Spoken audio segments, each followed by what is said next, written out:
Hi, I'm Dani Tirrell. I am a queer, Black, trans spectrum movement artist.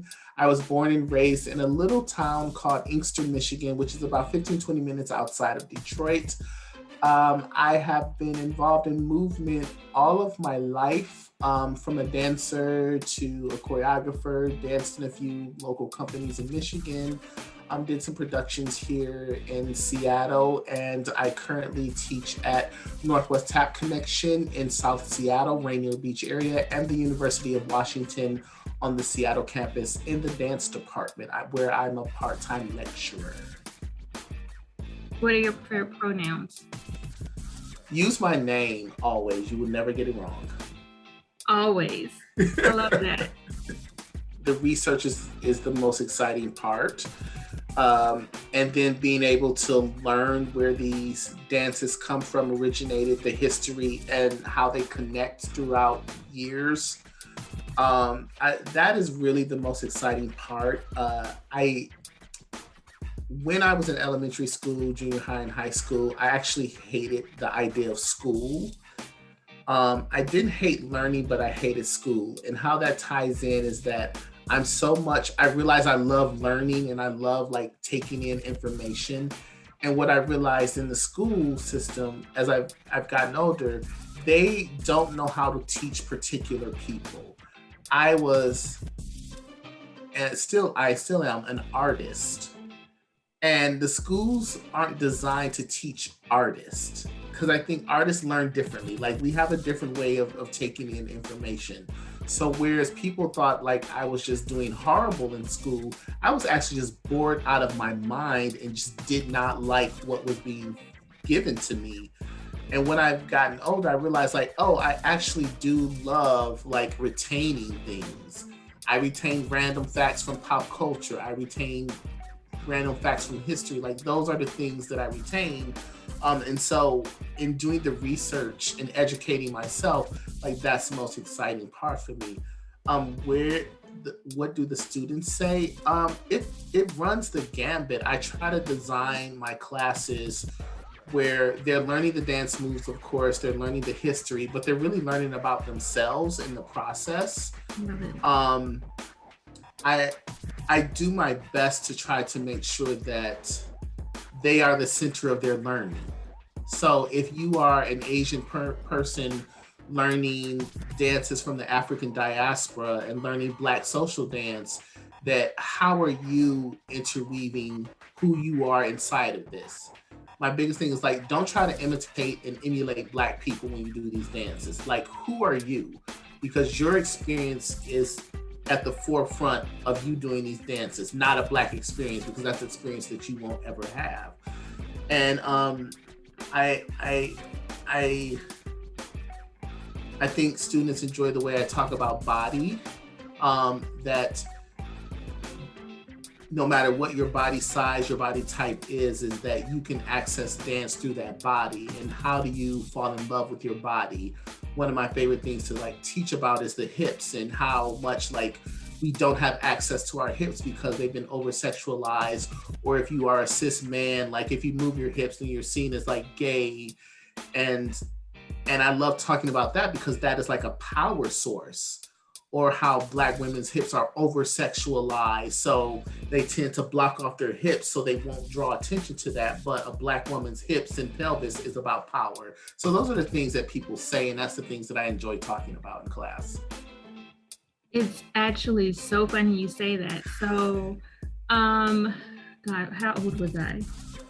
I was probably about, I don't know, like 10 or 11, somewhere around that age when I first started getting into different styles of dance. So when I was in kindergarten, like preschool, kindergarten, and I actually still have photos I have to show you sometime, where I was a majorette.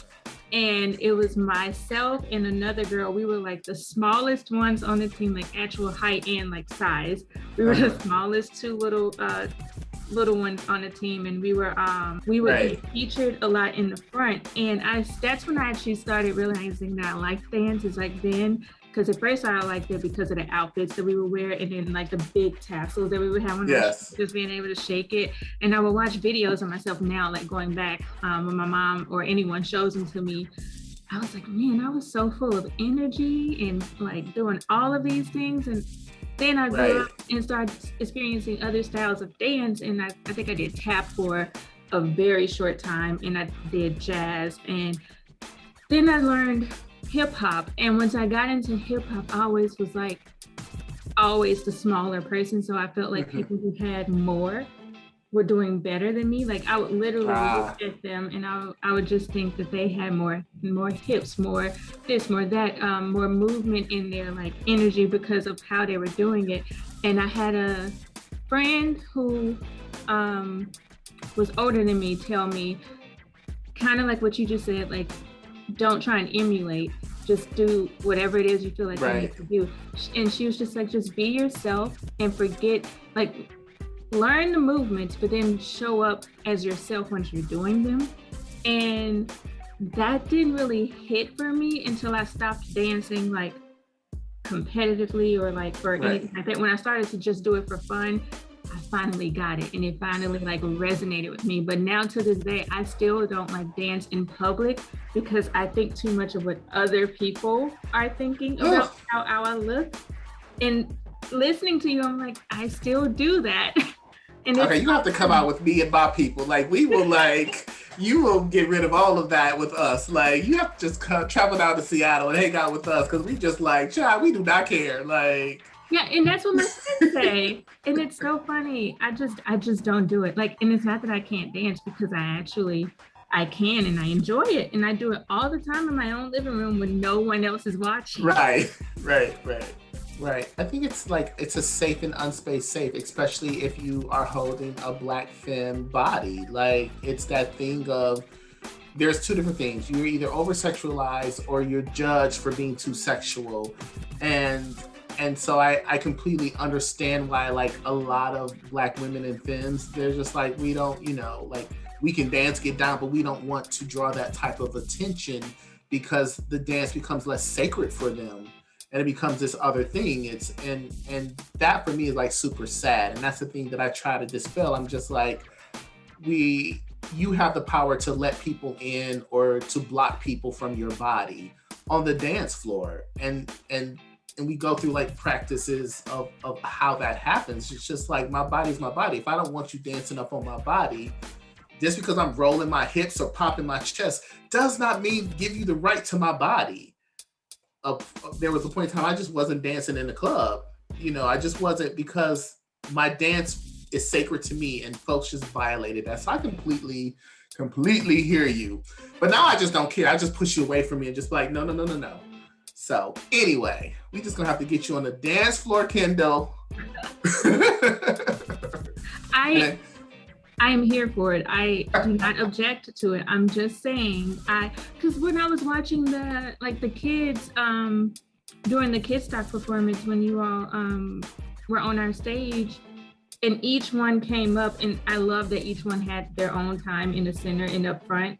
I loved it, and they each had their own style on it, and I was like, man, I wish I was back in that time of life where I didn't care what people thought, and I had positive people around me embracing that and teaching me how to truly embrace who I am and all of what I am, and not comparing myself to what the media tells me I am. And exactly. I don't know about you, but it wasn't until Kelly wrote, I forgot what Kelly Rowland did. I don't know what she did, but there was a point where I would always get told, oh, you're cute for a dark skinned girl. And so if there were more fair, light skinned girls doing things, I kind of didn't want to do it. Like a lot of our dance team consisted of basically light skinned girls. And so I always felt like they're going to outshine me, they're going to do this, or people will look more at them because literally they were the it thing for a long time. And then not interracially, sorry, within our culture, for whatever reason, there was always this light versus dark thing, especially during the time when I was growing up. And I forgot what Kelly Rowland did, but she did something. And there was a moment where I was like, okay, no, this is another brown-skinned girl that I love, right, and all the praise, all the love that she deserves. I want that same thing. And it was kind of like a moment where I had to switch and be like, I can have that for myself too. I can love myself. This is how she is. Started having more positive people around me to do the same thing. And just so happened, I started running track at this time. So I had moved from dance to track. And all of the people on my track team, it was a little bit more diverse than the dance team was, but all of us were pretty much on that same journey. And it was great to be around other people who were going through the same thing. And it was also nice to see their representation of, because Destiny's Child, they can dance, and they did a lot of dances, and they did a lot of and a lot of movement, and they got a lot of praise. And then once they all started to go solo, she individually was getting her own praise. And just, it was like, that is my, I don't like to use the term role model a lot of time, but like at that moment, that was like that's who I'm looking up to for that, for this, for me, for us, and us being like literally brown-skinned girls. And to this day, that is why Beyonce's song Brown Skin Girl literally just plays all the time. And every time it's on, I'm like, this is for me, this is my jam. And if I'm dancing to it, I find myself not caring if people are looking at me when I'm actually dancing to that, because I'm paying more attention to the words that are being said in the song. And so it's a twofer in that sense, because I like I told you, I love to dance, and it's like self-expression. But if you listen to the words in the song, it's even more self-expression. And I love that, and it's great. I just got to start doing it more. Yes. So if you want to take me with you, I'm all for it. I'm going. Always. They would love you. The children would love you, like, especially if you could dance, like, child. Yeah, you said something that was really like beautiful about representation, and I think people don't understand that. And even to go deeper at representation, I look at like representation means that not only just on the outside, but some of the same value systems. You know, when people like come into like diversity, equity, and inclusion, they're like, oh, we have people of color. But if they think the same way that you do, that's actually not diversifying anything. You know, they represent people of color, but it's not diversifying the way that you think or move into a thing. So it's not only important to have like representation as far as like POC people, queer people, women, disabled people. You also have to diversify the mindset also. It's like, I don't want to, I don't like working with people, I'm just gonna say it, that their minds aren't diversified, even from the way that I think. Like, let's come together and think like completely outside of the box. Let's have these really challenging but beautiful conversations that move us forward because we have different experiences. You know, and I think that's important, especially for Black people. Like, we have to have representation, but we also have to have the diversity of thought and like who we have in the spaces representing us in organizations. So that's always what I think about. I'm a heavy set dancer, and people are like, no, you're not. I'm like, if you're a dancer, you will understand that by dance standards, and of course that's changing, but by dance standards, I'm a fat dancer. And so people are like, well, you know, I had someone when I first moved here, I was auditioning for their company, and he was like, well, you need to lose weight. You're too big. And I was like, oh, I went to one rehearsal and I was done. I was like, no.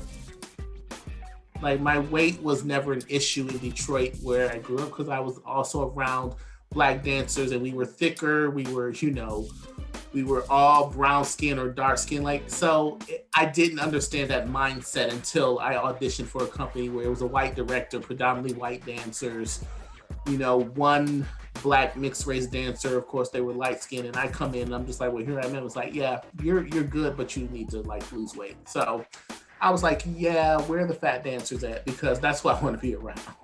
Yeah, you reach a moment where you're like, you're not my people. I need to go and find my people. I'm not going to thrive and fully be myself in this situation. So I have to go and move on. Yeah, you reach that point, and it's honestly, it's so sad, but it's also a moment for you to be proud of yourself for not conforming and not being ashamed of who you are or compromising who you are, any of that, because it's not fair to you, and it's not fair that they're doing that to you, but you're not allowing it to happen, which makes it so great and so beautiful, because hopefully if someone else comes along after you, they're going to understand, oh, we messed up with the Dani. Let's not do that again with this person. And sometimes it takes that to happen. Like sometimes it takes a company or organization or whatever kind of situation where they interact with someone and they basically show them the mirror and say, look back at yourself, understand that this is not right. And then growth and change has to happen from there. As long as you're working with an organization or people who are going to fully accept that, then you're setting a good example for like your students, one, but then two, you're also setting the way for people to come behind you. And I think that that's something that as a culture, sometimes we don't realize and don't think about, is like whatever the decisions that we make, it could honestly open doors for people behind us. And that is so interesting for me to think about, because being a millennial, I'm still young and I'm still considered very young for a lot of people, but I am still thinking about, okay, what am I doing now that can benefit like my cousins and people who are going to be behind me? And it is insane the amount of like fights that we're still fighting. Yes. That my mom, grandma, great grandma, all of them fought, and we're still fighting those same fights. And though, like you said, representation matters, it's important. It's important in skin color. It's important in ways of thinking, but it's also important not just on screen in TV shows, but it's important that we kind of like communicate that generationally, like what that really looks like and what that means to you, because representation can mean something different for me than it does for someone else. It is not a one size fit all. And I think growing up, that was my issue, is the representation that I was looking for was almost more of that one size fit all. And it's not that, it's not the same. And that can have you struggling with your identity for a second. And that is not okay. So yeah, I feel like pressure, but at the same time, like excitement when I think about like the things that I'm doing now and how it's scary that I have people looking up to me, but I do. And it's amazing when I think about some of the things that I'm doing that are very positive and kind of lacking, where I was lacking and not getting when I was growing up, that I'm making sure I'm providing. But I'm not perfect, so I'm pretty sure that there's still going to be some things that they have to find on their own and learn on their own as well.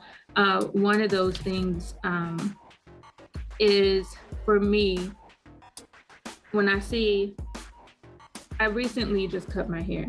And when I had a relaxer in, I would have some of my friends, like people that I love, when I still have my relaxer, they're like, do you just like, why not just go natural? Like, I feel so sad for you that you're just not doing this. And I'm like, you realize that you can have healthy, relaxed hair.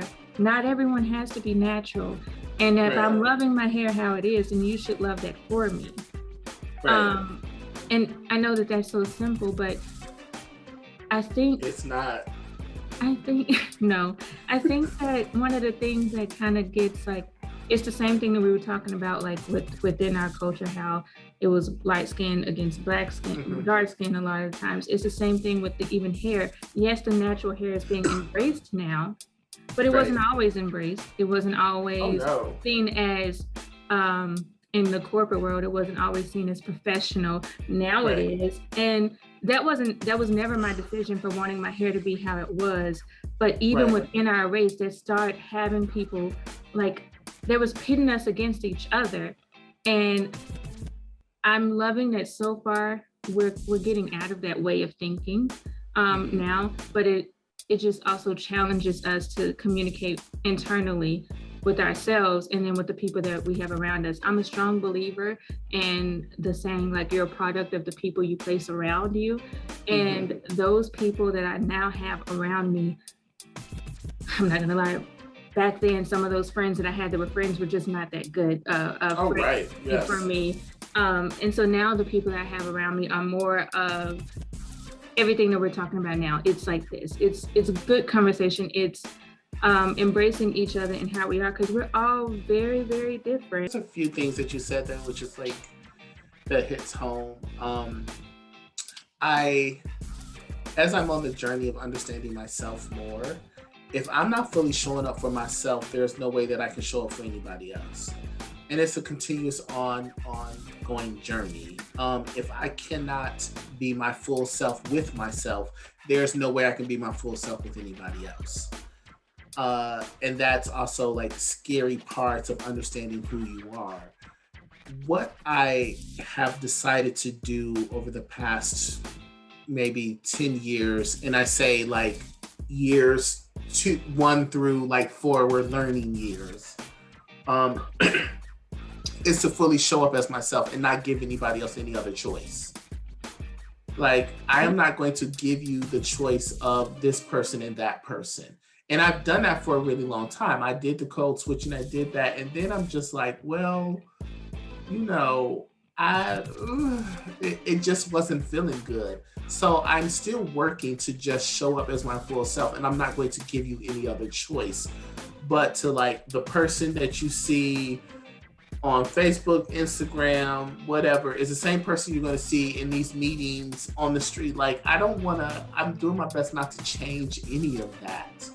I had a conversation with a friend yesterday, and just like, I purchased a lot of like dresses and dress t-shirts and all this stuff, and realizing like I'm still perceived in a male body, and I'm afraid to like wear these dresses, and they're really cute. And I was just like, why am I doing that? And I'm like, you're not fully showing up as yourself. So I'm like, this summer will be short shorts and long t-shirt dresses because I love my legs, and so they don't get nothing but cute little legs this summer. And so I'm just like, deal with it. That's not my responsibility for you to deal with how uncomfortable you are with me. And when I look at like inside of organizations, it's like people are so afraid of showing up as themselves. Like, if you allow me to show up as my full self, you're going to get the best versions of me to help move your organization forward. If you only ask for half of me, then guess what you're going to get? And you're wondering why work slacks and why people aren't motivated, why people lose interest, because you're asking people to show up only in half of who they are. 100%. And that, it makes no sense at all. And it's like, and if you allow people to show up fully, it may be scary at first, but it's not as scary as you think it's going to be. Yeah. That's the other tripped out part about it. So I'm just like, let people show up in their full selves, and maybe they will like their job more. Maybe you'll actually be like, oh, you're a super dope person that thinks a way that I can't think, because I'm actually asking you to show up in your full self. And then as people that do the hiring, the EDs and all of that, y'all need to show up as y'all full selves to move the work forward. Like, it's a very interesting thing. Vulnerability in the workplace should not happen and does not happen. And so when I work with people in studio settings, that's the thing that I ask for, is like vulnerability. And that does not mean that it's a weakness. It's just like, I want you to come in with your full self, because if not, we're not going to move towards the thing that we need to move towards. And a lot of times what we move towards is not the product at the end, it is the process before the product. So I'm just going to stop there. That just really, like, just showing up as my full self. I'm not giving people any other choice. Can I just say that I love that, because that's actually the phase that I am currently at now. In the sense of like, I'm accepting that I need to show up as myself. And I am fully aware that if I don't for myself, I get mentally and emotionally drained and overwhelmed, and I just have to be who I am. I have to not code switch. I literally have to just show up as me, because if I don't, nothing is going to move progressively forward as it should within my own circle personally, like outside of the work world, but especially inside the work world. Yeah. Because I mean, there's just so much where people of color don't want to be like, I know I always had that feeling of, I don't want to be your what is it called, the resident token. Black person, the token Black friend, or the token Black person, or any of that. Like I didn't want that, and I was trying to always avoid that, but I'm learning sometimes you just have to be that, but you need to make it work for you, like how you're going to make it work. And I think I told you when I reached out to you about this project that was part of like how I was going to show up as myself, was in this, because this is like a perfect place for me to not only let our friends within the community, and then people like partnering people like yourself who presented on our stage and partnered with us in other programs, show up as themselves completely and fully in a very diverse way, because not everyone is going to look like you and I when I do these, but it's going to start having great conversations, and it's going to let people see just our true authenticness as an organization, but then also like me as an individual, because I don't know how many people actually know there is a Black person on staff at ECA. I didn't. Until you reached out and I saw your face for the first time. I was like, I did the like, oh, okay. You know what? I love when I get that reaction, actually. I love it because it solidifies it for me. It just like makes it even more apparent that I need to be doing things like this. Of course. Like it's like, girl, you're doing this, and you need to be doing this. You're on the right track. Right. And I think, what we don't realize is like my liberation is directly tied into the liberation of Black trans women, and also tied into the liberation of Black children, tied into the liberation of Black women, tied into the liberation of other women. So when we allow people to be free and to be liberated as much as we can, as much as we should be, it is directly tied to our liberation. And we don't understand that. If we are keeping people in chains, then we are in chains ourselves. And that's the thing that I'm doing my best to try to like, for my freedom to happen and for me to be liberated, I can't hold anybody else in chains. Because then I got chains wrapped around my hands trying to hold you, which means I can't move. Exactly. So I just look at folks, I'm just like, and liberation does not mean disrespect. It does not mean nastiness. Liberation means that you can walk in and have the loud coworker and just be like, oh, they're just loud, but it doesn't represent anything else. Or the quiet coworker, or the coworker that may not say the right things at the meetings, but can get the job done. There's no perfect package of people. We're trying to get this perfect package of people, and it's centered around a construct of whiteness that we move through. And it's just like, that's not how everybody works. And so we get educated, we do these things to fit into this box. And the box is so uncomfortable because the box was never, it's not built for us to be put in. I can put my rings and my watches in that box, but I don't need to put my whole self in that box. And there's a song, sorry to cut you off. There's a song, go ahead. There's a song where someone, it's a lyric in the song where it says, I'm about to break every box they try to put me in. And since I heard that, I was like, you know what? Yes. because I am so much more than all of these little boxes that you try and put me in. And honestly, I don't fit inside of all of these boxes. They're just not for me. And Yes. Yeah, 100% agree. That's all. It's like, if your coworker is asking for more pay, then guess what? That means more pay for you also.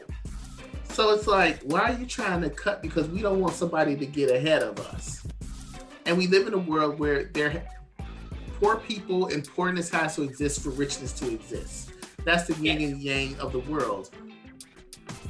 But also, why are we trying to rip people down? Like, because of that. It's just, it's just such an interesting thing. I'm like, just go out there and just liberate some people so you don't have to have ulcers or heart disease or high blood pressure. High blood pressure, exactly. See? That's exactly what I was going to, and it's a reason why in Black people, high blood pressure is a thing. Yes. It's one of the major things that we all have to do with that, and diabetes. So. Yes. That's a whole other story. Right. No. Right. So. I literally don't want to end this conversation, but all great things must come to an end. I know. Go back to the real world of working. This is another type of work that I love, but the other stuff I'm just like, I don't want to answer no more emails the rest of the day. Right? Like I said in the beginning, can everyone just not need me for a good 48 hours, and that would be great. Like, that's not a weekend. Right, that's not a weekend. Yes. So there's that. Yes. Anyway, okay. Thank you so much, Kendall. Yes. See you again soon, I'm sure. Yes. I'm sure. Yes. All right. Have a great rest of your day, and it's great talking to you. You too. Bye. Bye.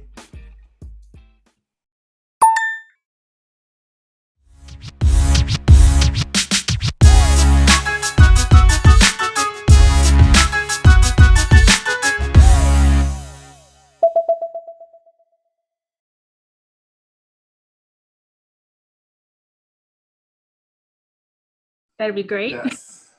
Yes. Okay. I don't know if you can. Oh, you can't see it. I wonder if I can address. Oh, I love it. It's not going to show.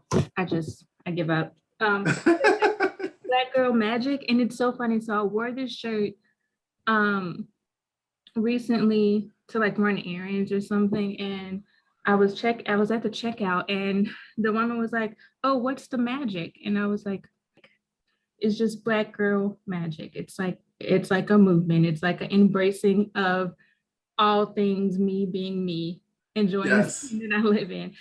I love this top. It's great colors in it, by the way. Thank you. It's actually a full dress with the hood. Listen, okay.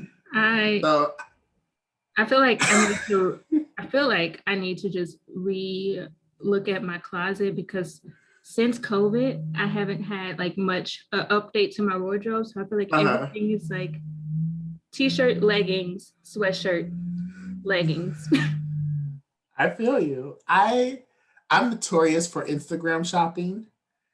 So, and people are like, I don't understand how you can do that. And I was like, I don't know. It's part crazy, part addiction, and part exciting all at the same time. So I don't know what I'm going to get. I don't know if it's going to be the right size.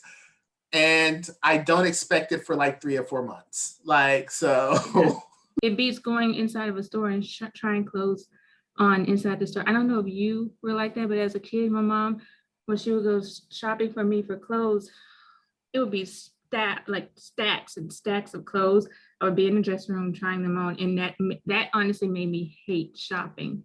I just hated sitting there and trying on all the clothes. I would much rather have a system where I can try it out, see if it fits, and if it doesn't, just send it back.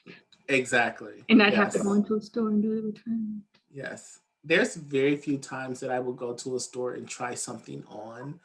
And the only time is if I'm not sure how it's going to actually look and or fit. Normally, I just kind of this is my size, purchase it, because I hate trying on clothes.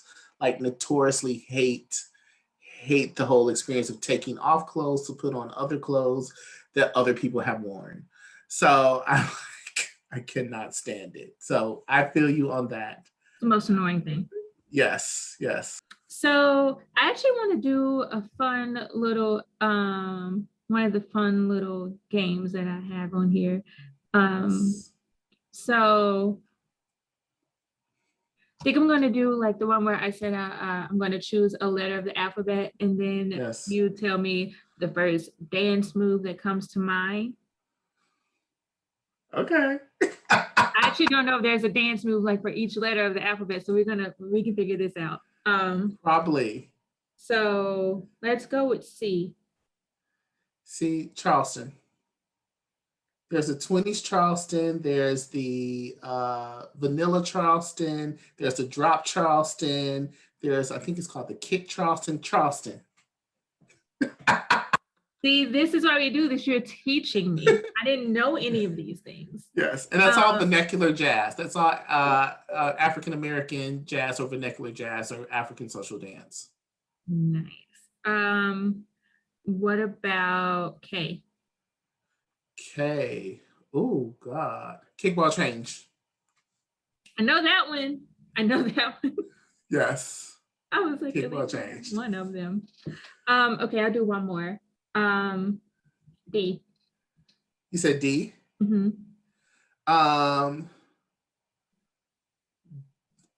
Oh God. There's D, that's a good one.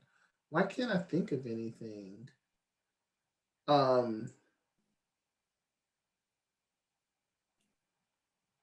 Okay, so this may not work, but demi plie, like it is a dance move. It's from French, it's ballet. Demi means half or short. Plie means to bend. You're bending your knees. So demi plie, it is a dance move. That's the first thing that came to mind was demi plie. Yours is better than mine. You know the first thing that came to mind for me? What? It might be because I'm a millennial, but the Dougie, like the okay, yes. I was like, there is. I'm like, I was trying to think because I was literally thinking like, wait, is there one with the D? And for that's the only Duck one. walk in Vogue. Duck walk in Vogue. You know what? Yes. See, I was trying to think like more like street. And I was like, okay, you have trained in ballet and modern. Like, there's more than just like. I'm trying to think of like, I'm like, you have trained in ballet and modern, demi plie. That is a dance move. Like, top 5 choreographers. Possibly in no particular order. So this person, I don't even know if I should be saying this.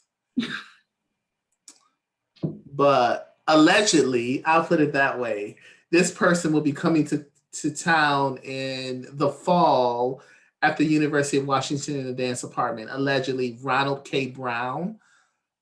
His company is Ronald K. Brown and Evidence. He's based out of New York. Literally one of my favorites. Like, one of my favorites. Camille A. Brown, also out of New York. She's just blowing up all over the place. She's been here for she's been here for a while. Some of my other favorite choreographers. Jasmine Hearn. We're trying to get her out here. I haven't heard any updates for the summer, but she is from Houston, Texas. She's about 2 feet tall. Okay, a little taller than that. Bald, beautiful, black bean. I believe they go by they, them, she, her. Fierce, one of my favorite choreographers. Who else? One of my really close friends who also is the mentor to Jasmine, John Stronks. John is like a 6-something, tall, lanky, white dude who John and I work together, collaborate a lot. And we'll be collaborating over this summer because he'll be here. We'll be doing something for Velocity Dance Center. We'll be teaching a class. One of my favorite people just to watch dance and just to be in their movement styles. And the 5th person, Nia Amina Minor, who is dancing with Spectrum Dance Theater currently. I actually know. Yeah. Nia is like, Nia takes my breath away. Like, okay, I'm gonna leave it at that. I have so many, but those are my top 5.